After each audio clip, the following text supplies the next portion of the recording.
hal yang perlu kita fahami dan kita sadari, wahai hamba yang telah dipilih oleh Allah, bahwa tanda orang-orang yang beriman yang sesungguhnya adalah yang bisa menghadiri tempat ini. Maka di saat kami melihat jumlah umat semacam ini, hati kami bersyukur dengan sesungguhnya kepada Allah. Ini adalah umat-umat yang beriman yang sesungguhnya, insya Allah. Karena disebutkan oleh Rasulullah bahwasanya orang-orang munafik tandanya adalah susahnya mereka menghadiri tempat ini, tempat seperti ini, di acara yang seperti ini. Di suatu ketika Nabi bertanya tentang seorang, di mana si fulan? Dijawab oleh sahabat Nabi, tidak ada ya Rasulullah. Lalu si fulan ada di mana? Tidak ada ya Rasulullah. Lalu si fulan ada di mana? Tidak ada ya Rasulullah. Kemudian Rasulullah menjawab, inna hataini salataini, sungguh dua salat ini, salat subuh dengan salat isya, azqalus salawati alal munafikin, paling beratnya salat bagi orang munafikin. Sampai Nabi mengatakan, lau ta'lamuna ma fihima la ataitumuhuma walau habban ala rakbi. Kalau seandainya ini dikatakan oleh Rasulullah SAW bahwasanya paling beratnya salat adalah bagi orang munafik adalah salat subuh dan salat isya.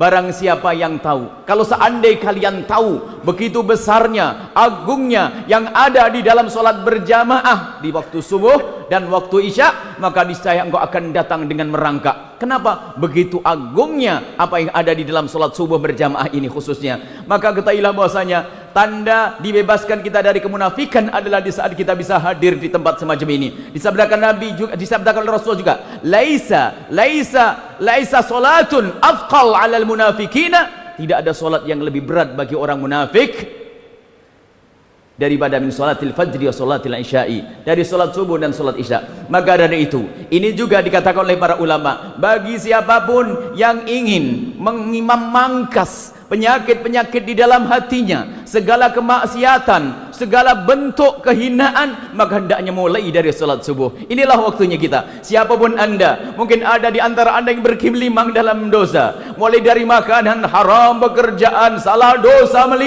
bernumpuk-numpuk. Akan tapi ketahuilah, mulailah anda dengan salat subuh berjamaah. Mulailah siapapun anda, mulailah saat ini, detik ini, untuk melazimi salat subuh berjamaah. Maka ketahuilah, itu akan menjadi sebab anda mudah meninggalkan kehinaan-kehinaan yang selama ini anda lakukan. Apalagi yang sudah baik akan semakin cepat untuk melambung menuju kemuliaan yang sesungguhnya. Maka dari itu, siapapun dari kita, ayo kita jadikan salat subuh berjamaah ini adalah saat kita untuk memulai, untuk hijrah. Mulailah dari satu ini saja dulu. Pokoknya saya sholat subuh harus dengan berjamaah. Aku harus mulai. Kemudian hadirkan di saat anda pergi menuju sholat subuh berjamaah. Anda ingat kejelekan anda, ingat kehinaan anda. Mungkin anda adalah orang yang sering meninggalkan sholat. Mungkin ada yang masih sering berjudi. Mungkin yang masih urusan dengan riba. Mungkin pernah kepleset dalam zina. Mungkin ketahuilah bahwasanya dengan sholat subuh berjamaah ini adalah saat, adalah untuk kita menghindari itu semuanya, karena dibantu oleh Allah Subhanahu wa Ta'ala.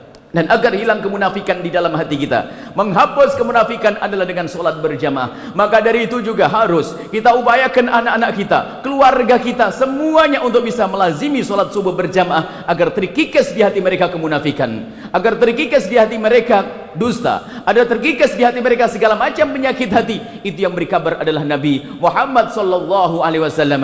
Munafik, sebab kehancuran negeri ini adalah orang-orang munafik. Sebab kehancuran dunia ini adalah karena orang munafik. Orang munafik adalah orang yang berkepala dua. Kerjaannya adalah mencari enaknya sendiri, dan dia akan membuat kerusakan di muka bumi.